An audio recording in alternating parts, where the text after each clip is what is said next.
Благодарам, господин Джафери.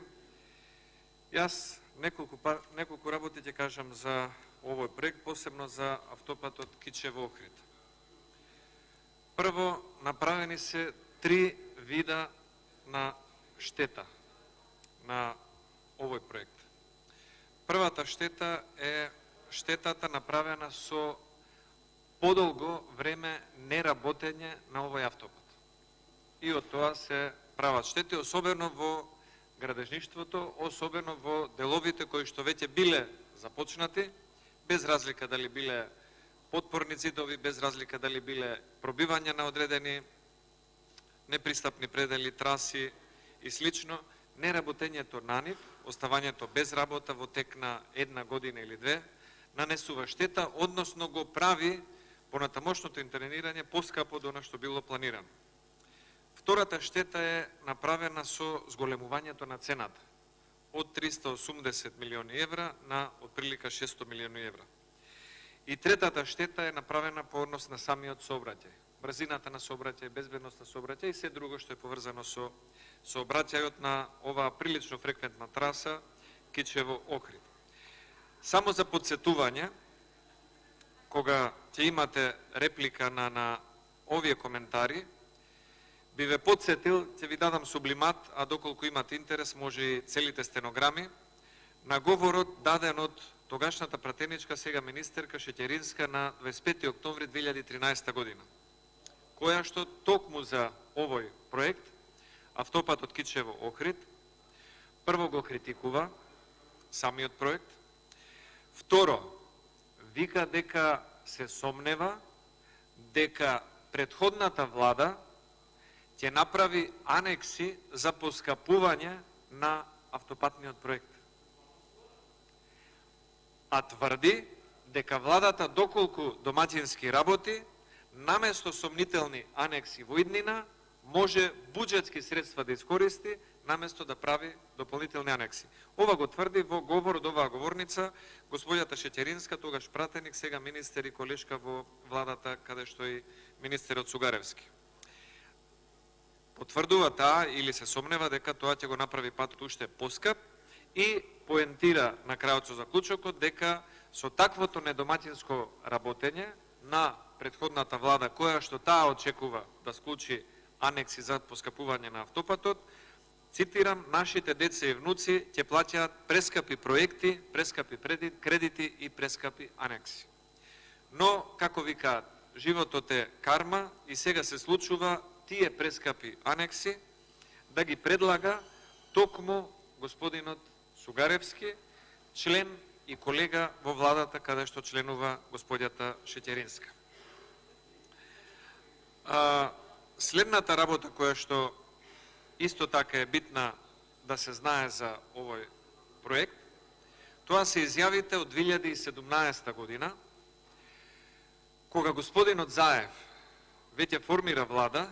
Ова изјава ја даде, мислам дека беше месец јули 2017 година, за една национална телевизија, гостуваше, и го прашуваат за автопатот Кичево-Охрид, и тој вика дека трасата на автопатот Кичево-Охрид е промаршена. И наведува многу други работи поврзувани со оваа поента дека трасата е комплетно промаршена. И замислете, една кинеска фирма Синхроно, која што пола Азија може би ја има изградено, Синохидро, извинете, и македонските инженери кои што и денес работат и со вас од македонските градежни компании ги поценува дека промаршиле цела една траса на автопатот Кичево-Охрид. Но што беше промаршено? Промаршени биле провизиите кои што не оделе кај градежните фирми на Вице Заев. Заради таквото промаршување, на автопатот долго време не се работи, за да се усогласи делењето на провизии со фирмите блиски на Заеви и дури потоа да проложи колку толку и денес со многу мал интензитет градбата на автопатот, за кој што вице-премиерот, сега веќе одсутен и во оставка, Андјушев, изјави дека во 2019 година ќе биде пуштен автопатот Кичево-Охрид.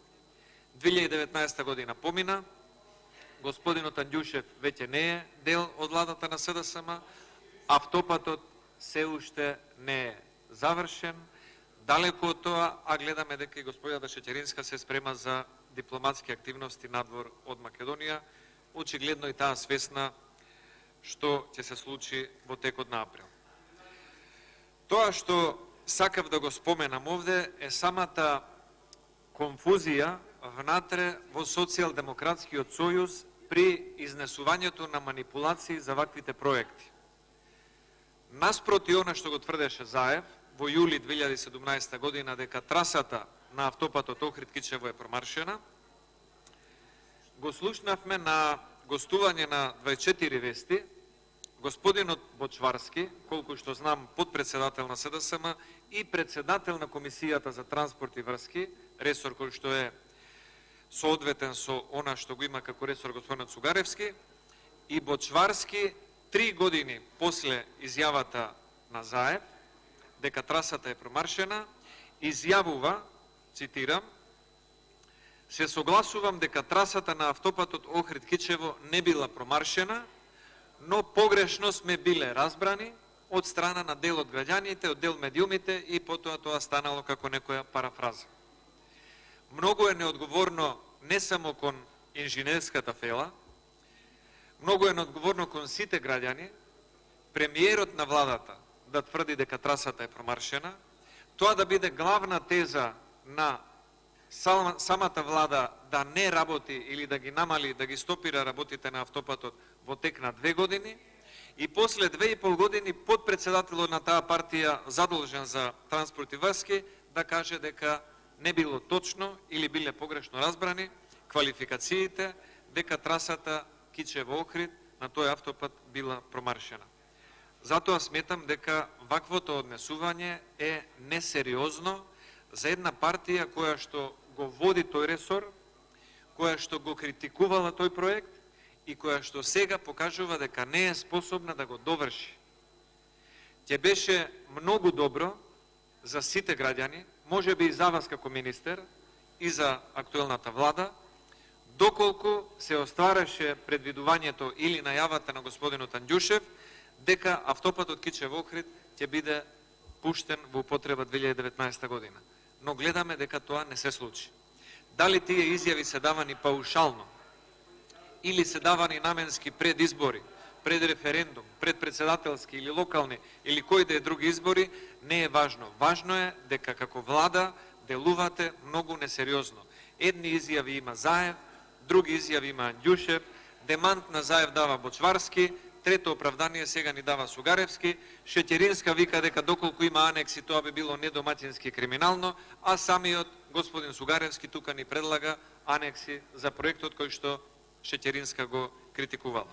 Затоа сметам дека ваквото однесување кон овој, би рекол, еден од поголемите клучни проекти и нанесената штета со неработење на овој автопат и на Македонија, и на буџетот, но и на граѓаните со самиот сообраќај, и на стопанствениците со самата клучна траса, им има нанесено штета поголема по цена од она за која што ја зголемувате цената на самиот автопат.